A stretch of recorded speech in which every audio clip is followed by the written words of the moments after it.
ഡൽഹിയിൽ ഇന്നും അതിതീവ്ര മഴയുണ്ടാകുമെന്നാണ് കാലാവസ്ഥാ മുന്നറിയിപ്പ്. ഡൽഹിയിൽ തകർത്ത് മഴ പെയ്യുകയാണ് ഇപ്പോൾ. ഇന്നലെ രാത്രി മുതൽ തുടങ്ങിയ മഴ ഇപ്പോഴും തുറന്നിട്ടില്ല. രാജ്യതലസ്ഥാനത്തിലെ വിവിധ ഭാഗങ്ങളിൽ വെള്ളക്കെട്ട് രൂപപ്പെട്ടിട്ടുണ്ടെന്ന് ഡൽഹി ബ്യൂറോ റിപ്പോർട്ട് ചെയ്യുന്നു. ഡൽഹി വിമാനത്താവളത്തിൻ്റെ 1-ാം ടെർമിനലിൻ്റെ മേൽക്കൂര ഇന്ന് തകർന്നു വീണ് 3 കാറുകൾ തകർന്നുപോയി. ചില്ലറ പരിക്കുകളൊക്കെ ഉണ്ട്. ആർ രാധാകൃഷ്ണൻ വിശദാംശങ്ങളുമായി ഡൽഹിയിൽ നിന്ന് ചേരുന്നു. Radhakrishnan, good morning. രാധാകൃഷ്ണൻ, ഇപ്പോഴും മഴ ഡൽഹിയിൽ കാര്യമായി പെയ്യുകയാണോ? അവിടെ കനത്ത ചൂടാണ്, നിങ്ങൾ കേരളത്തിൽ നിന്ന് മഴ ആസ്വദിക്കുന്നു എന്നൊക്കെ ഡൽഹി മലയാളികൾ യൂട്യൂബിൽ സന്ദേശങ്ങൾ അയക്കുന്നുണ്ടായിരുന്നു. കണക്കിന് കിട്ടി നല്ല മഴ അല്ലേ? ഓക്കെ, പറയൂ.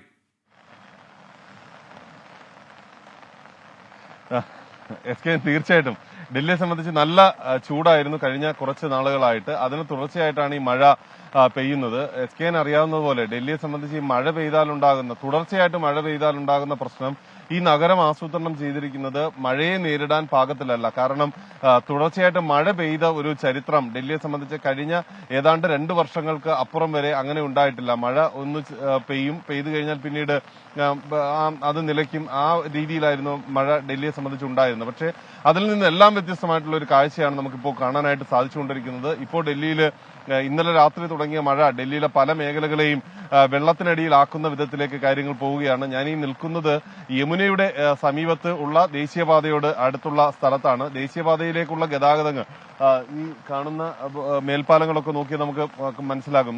അതിലൂടെയുള്ള ഗതാഗതം നിലച്ചിരിക്കുന്ന ഒരു അവസ്ഥയുണ്ട്. അത് പലയിടങ്ങളിലും റോഡില് വെള്ളക്കെട്ട് രൂപപ്പെട്ട ഒരു സാഹചര്യത്തിൽ പലയിടങ്ങളിലും ആ ഗതാഗതം നിലയ്ക്കുന്ന ഒരു സാഹചര്യമാണ് ഉള്ളത്. മഴ ഇപ്പോഴും തുടരുകയാണ്. എല്ലായിടങ്ങളിലും മഴ തുടരുന്ന ഒരു സാഹചര്യമുണ്ട്. ഡൽഹി വിമാനത്താവളത്തിന്റെ 1-ാം ടെർമിനലിന്റെ മേൽക്കൂര തകർന്നു വീഴുന്ന അവസ്ഥ ഉണ്ടായിട്ടുണ്ട്. ദേശീയപാതയുടെ കാര്യമെടുത്ത് പരിശോധിക്കുമ്പോൾ ആഗ്ര ഡൽഹി ദേശീയപാതയിൽ പലയിടങ്ങളിലും വലിയ രീതിയിൽ വെള്ളക്കെട്ട് രൂപപ്പെട്ടിരിക്കുകയാണ്. വാഹനങ്ങൾക്ക് പരസ്പരം നീങ്ങാൻ സാധിക്കാത്ത വിധത്തിലാണ് ഈ വെള്ളക്കെട്ട് രൂപപ്പെട്ടിരിക്കുന്നത്. ഒരുപക്ഷെ ഞാനൊക്കെ വന്നതും ഈ രാവിലെ ഏതാണ്ട് 1 മണിക്കൂറോളമൊക്കെ എടുക്കേണ്ടി വന്നു. ഒരു 4 കിലോമീറ്റർ 5 കിലോമീറ്റർ ഒക്കെ കടക്കാൻ. ആ വിധത്തിലാണ് ഗതാഗത കുരുക്ക് ഉണ്ടായിരുന്നത്. ഇടറോഡുകളിലേക്ക് കടക്കുമ്പോൾ വാഹന ഗതാഗതം അതുകൊണ്ട് തന്നെ ഇല്ലാത്ത ഒരു അവസ്ഥയിലേക്കും കാര്യങ്ങൾ എത്തിയിരിക്കുന്നു. ഇന്ന് പ്രവൃത്തി ദിവസമാണ്. ഡൽഹിയിൽ ഈ ദിവസം ഇങ്ങനെ മഴ പെയ്യുന്നത് വലിയ രീതിയിൽ ഓഫീസുകളുടെ പ്രവർത്തനത്തെ ബാധിക്കാനായിട്ടുള്ള സാഹചര്യമാണ് നിലനിൽക്കുന്നത്.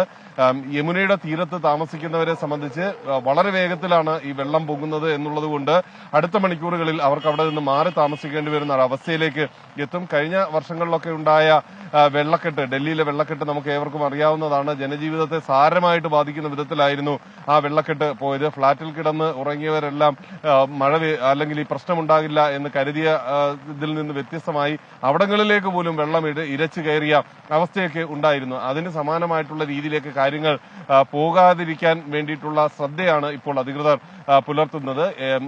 യമുനയിൽ വെള്ളമില്ലാത്തത് കൊണ്ട് ഡൽഹിയിൽ ജലക്ഷാമമായിരുന്നു കഴിഞ്ഞ കുറച്ച് നാളുകളിലായിട്ട്. പക്ഷേ ഇപ്പോൾ യമുനയിൽ വെള്ളം ഉയരാൻ തുടങ്ങിയിരിക്കുന്ന ഒരു കാഴ്ചയും നമുക്ക് കാണാനായി സാധിക്കുന്നുണ്ട്. SK രാധാകൃഷ്ണൻ, ഇപ്പോൾ ഡൽഹിയിൽ പല സ്ഥലങ്ങളിലും വെള്ളക്കെട്ട് രൂപപ്പെട്ടിരിക്കുന്നു.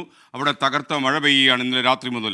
ഷാഹിനെ നൌഷാദ് ചോദിക്കും, SK പ്രായമാകുമ്പോൾ അമേരിക്കയിൽ പോയി താമസിക്കാൻ ഉദ്ദേശമുണ്ടോ എന്നാണ് ചോദിക്കുന്നത്. ഷാഹിനെ അടിച്ച് കൊന്ന നമ്മൾ ഈ നാട് വിട്ടു പോകില്ല, നമ്മൾ ഇവിടെ കിടന്ന് മരിക്കും.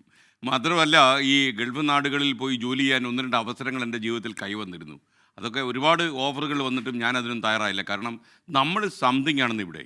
നമുക്ക് മടക്കി കുത്തി നടക്കാൻ ഇവിടെയല്ലേ പറ്റൂ. മറ്റൊരു രാജ്യത്ത് പോയി കഴിഞ്ഞാൽ ആരടാ നീ എന്ന് ചോദിച്ചാൽ നമ്മൾ പാസ്പോർട്ട് എടുത്ത് കാണിക്കേണ്ട അവസ്ഥയുണ്ട്. ഇവിടെ ആരാ നമ്മളോട് പാസ്പോർട്ട് കയറി ചോദിക്കുക?